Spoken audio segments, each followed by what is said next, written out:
7 నెలల కూటమి ప్రభుత్వంపై చేసిన అభివృద్ధి సంక్షేమ కార్యక్రమం మంత్రి పార్థసారథి మనతో ఉన్నారు. సార్ చెప్పండి, 7 నెలల కాలంలో ఎటువంటి పథకాలు చేశారు?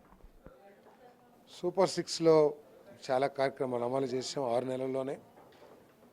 ఆర్థిక పరిస్థితిని గాడిని పెట్టడానికి చిత్తశుద్ధితో, కమిట్మెంట్తో, హార్డ్ వర్క్తో, ఉన్న క్రెడిబిలిటీతో పట్టాలెక్కిస్తానికి ప్రయత్నం చేస్తున్నాం. పారిశ్రామికంగా కొన్ని లక్షల కోట్ల రూపాయలు ఈ రాష్ట్రంలో పెట్టుబడి పెట్టడానికి దేశవ్యాప్తంగా ప్రపంచం నలుమూల నుంచి కూడా పెట్టుబడిదారులందరూ కూడా ఈ రాష్ట్రానికి వస్తూ ఉన్నారు.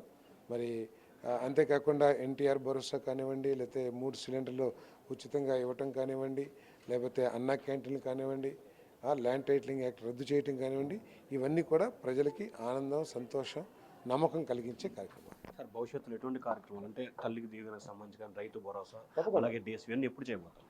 డిఎస్సీ అయితే ఆల్రెడీ ప్రకటించాం.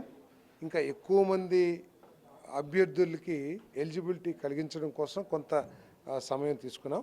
వచ్చే అకాడమిక్ ఇయర్కి తప్పుకోకుండా ఏదైతే డిఎస్సీ ప్రకటించామో, మెగా డిఎస్సీ ప్రకటించామో దాన్ని పరీక్షలు నిర్వహించి వాళ్ళందరూ కూడా అపాయింట్ చేస్తాం. సార్ నిన్న పులివెందుల్లో జగన్మోహన్ రెడ్డి బెదిరింపు ధోరణి ఏ రకంగా తీసుకోవాలి? అంటే ఆ నేర ప్రవృత్తి కలిగిన మానసిక పరిస్థితి ఇంకా మారలేదనేది అర్థమవుతోంది. అంటే బెదిరించి ఏదో సాధించవచ్చు అని చెప్పేసి అనుకుంటున్నారు. ప్రజాస్వామ్యంలో బెదిరింపులకి, నేరాలకి తావులేదని చెప్పేసి మనం చేస్తాం. ఫైనల్గా ఈ గన్నవరం నూజివీడు వివాదాలకు సంబంధించి ఏం జరుగుతుంది సార్? కొంతమంది టీడీపీ రాజు నుంచి వైసీపీకి వెళ్తూ ఉంటుంది. అదేమి వివాదం ఏమి కాదు. అవగాహన లోపం కానివ్వండి, లేకపోతే రాంగ్ సమాచారం కానివ్వండి, దాని మూలంగా కొంతమంది ఆ విధంగా అభివృద్ధి భావించుండొచ్చు. వారికి ఎటువంటి సందేహాలున్నా దాన్ని క్లియర్ చేయడానికి నేను సిద్ధంగా ఉన్నాను.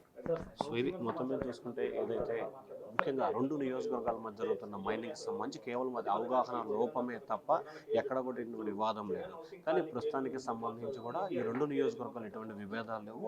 అలాగే ముఖ్యమంత్రి చంద్రబాబు నాయుడు చేస్తున్న అభివృద్ధి సంక్షేమ కార్యక్రమాన్ని విమర్శించడమే ధ్యేయంగా వైసీపీ పెట్టుకుంది. అలాగే ఇంకా బెదిరింపు ధోరణితో అధికారులను ఇబ్బందులు పాల్చేసి లబ్ధి పొందాలని చూస్తే అది సాధ్యం కాదు అని చెప్పి మంత్రి పార్థసారథి అంటారు. స్టూడియో.